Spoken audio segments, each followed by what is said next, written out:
This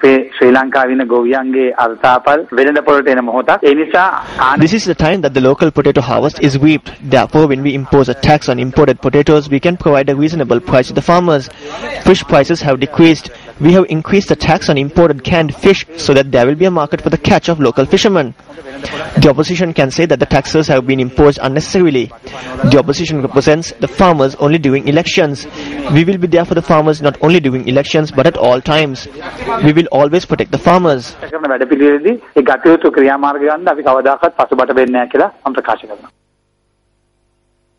The special tax imposed on a kilogram of canned fish has been increased by 25 rupees from today. Thereby, the new tax on a kilo of imported canned fish will increase to 75 rupees from 50 rupees.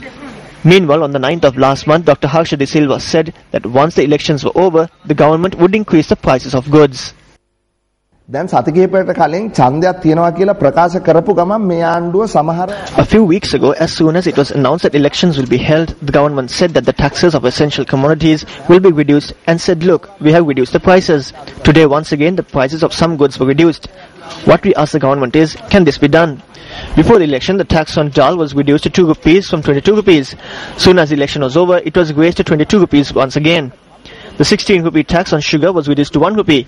Soon as the election was over, it was raised to 22 rupees.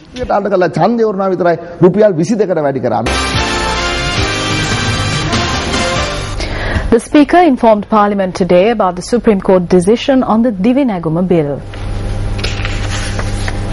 ශේෂ්ඨාධිකරණයේ හමුවේ අභියෝගයට ලක් කරන ලද දිවි නැගුම නැමැති පනත් කෙටුම්පත පිළිබඳ ශේෂ්ඨාධිකරණයේ තීරණය. I wish to notify Parliament about the decision of the Supreme Court regarding the Divi Naguma bill. As this bill contains items that fall under the purview of the provincial councils in accordance with clause 153 U3 of the Constitution, the Supreme Court has decided that if this bill is not presented to each of the provincial councils by the President, it cannot be passed into law. Furthermore, according to the Supreme Court, Clause 121, Part 1 of the Constitution clearly states when a petitioner files a petition before the court, a copy must also be provided to the Speaker. By submitting the petition to a Parliament official and stating that this legal obligation has been fulfilled, I observe that the powers vested in me by the Constitution and the supremacy of the people have been belittled. I hope to discuss this matter with the party leaders and take appropriate steps. පක්ෂ නායකයින් සමග සාකච්ඡා කොට සුදුසු පියවර ගැනීමට මම බලාපොරොත්තු වෙමි. In the meantime, Deputy Minister of Economic Development Lakshman Yappabewardena says that the benefactor as well as the Samurdhi officers will benefit from the Divi Naguma department. He expressed this view while attending a conference to raise awareness among Samurdhi officers on the establishment of the Divi Naguma department. This act was not drafted by us alone or the minister. This was made after discussing it with the officers and the trade unions so that there will be no issue for you. You have been given 3 opportunities. If you were appointed in 95, you will be entitled to a pension from that appointment date. Let's say that this bill was passed today or the next month, then you will be included in our department as a new appointee.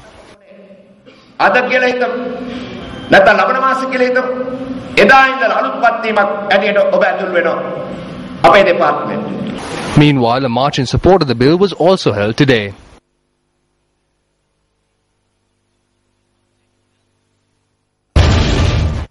Excessive noise from vehicles harmful to the environment. Noise pollution detrimental to both the environment and personal health. Provisions under clauses 198 and 194 of the Motor Traffic Act to prohibit equipment that emit excessive noise. That is the situation today. Why are laws forgotten so quickly? The Supreme Court decided today to hear 2 more petitions filed by residents of a 7-acre plot of land on Malay Street, Colombo, challenging the takeover of the said land by the government on the 1st of October. The 2 petitions were presented in court by Attorney-at-Law Sujiva Senasinghe.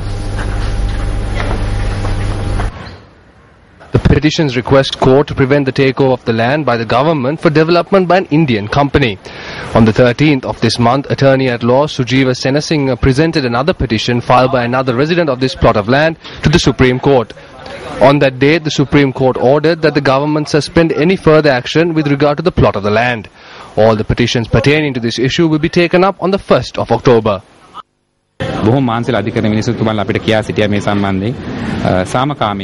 The justices asked us today to resolve this issue by getting all the petitioners together and finding some middle ground between the two parties. Hearing of the petitions will commence on the 1st of October. We hope to obtain the views of the residents of this area and decide whether consensus can be reached. විමසීමට ගන්නවා ඒ අවස්ථාවේදී මේ සම්බන්ධයෙන් යම් සමතයක් ඇති කරගන්න අපි මේ ප්‍රදේශීය ජනතාවගේ අදහස් මේ අවස්ථාවේ විමසන්න ඉදිරියේදී බලාපොරොත්තු වෙනවා. Staying in local news, an ancient tunnel has been discovered during road construction work in Talawakale yesterday. Here's how it all happened. Renovation work on the Hatton-Norelia main road was progressing as usual yesterday. Norelia District Secretary DPG Kumarasiri said that 2 backhoe machines were being used to excavate earth from the roadside mountains in order to widen the road. It was while this work was in progress that the tunnel was discovered in a land area close to the Bearville estate in the Lindura Police Division in Talawakale.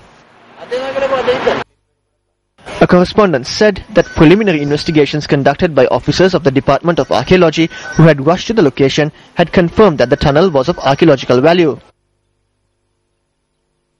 A correspondent further said that the area has been declared a restricted zone following the discovery. The 32nd 10 Outstanding Young Persons of Sri Lanka Awards will be held tomorrow in Colombo. Project Chairman of TOYP, JCI Senator Ruwan Senanaika expressed these views to News First. The 10 Young Outstanding Persons of Sri Lanka, which is the most coveted youth award, will be held tomorrow at Water's Edge with the patronage of Honorable Basil Rajapaksa as the chief guest. This is the 32nd consecutive year that we are conducting this award. This year around we have 10 winners as well, and we've chosen people from business, economic and entrepreneurial accomplishment, academic leadership, contribution to arts, media and culture, and also moral and environmental leadership, scientific and technological development, and medical innovation and research. Putting it all is a personal accomplishment and personal improvement. Ruwan Senanaika also mentioned the previous winners of this prestigious award. Some of the winners include Tushanta Jayasunda, Dr. Faiz Moideen Marika, Ashanti D. Alvis, Darshik Kirtisena, Riasdin, who is well known as Shak, Sivaharan, Ganidu Nayanakara, Dr. Chandika Lianage, and Yoshita Rajapaksa and Deshal Dimel. So, I would like to thank MTV to giving us the opportunity to spreading this message across to the masses and making sure that we get more and more applicants this time around as well. Well, these are the contenders who will be receiving their awards tomorrow. The Lakshman Kadiragam Institute for International Relations and Strategic Studies hosted its 5th National Conference on Reconciliation under the topic The Role of Information Communications Technology in Reconciliation in Colombo today. Addressing the conference, the Secretary to the President, Lalit Viratunga, expressed these views. Many post-conflict governments implement decentralization strategies to improve service delivery and foster inclusion, participation and peace. Experience in countries including Rwanda has demonstrated that these strategies greatly benefit from the effective application of information sharing and dissemination through ICT. It is therefore in the interest of governments to set up mechanisms allowing them to manage information and knowledge assets.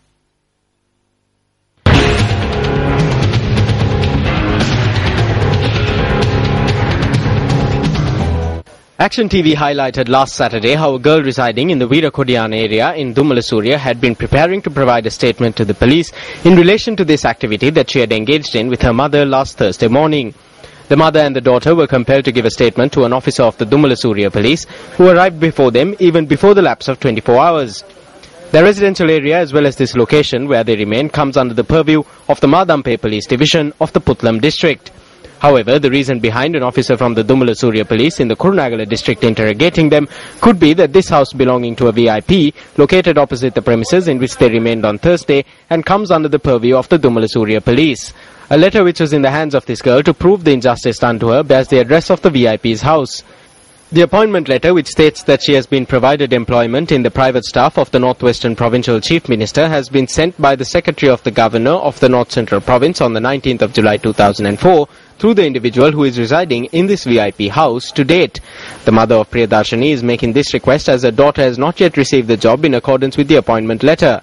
Nevertheless, the board carried by Priyadarshini expresses a deeper message than her mother's request. Shouldn't it be investigated as to whether there is any basis to these allegations? Action TV will be keeping a close watch.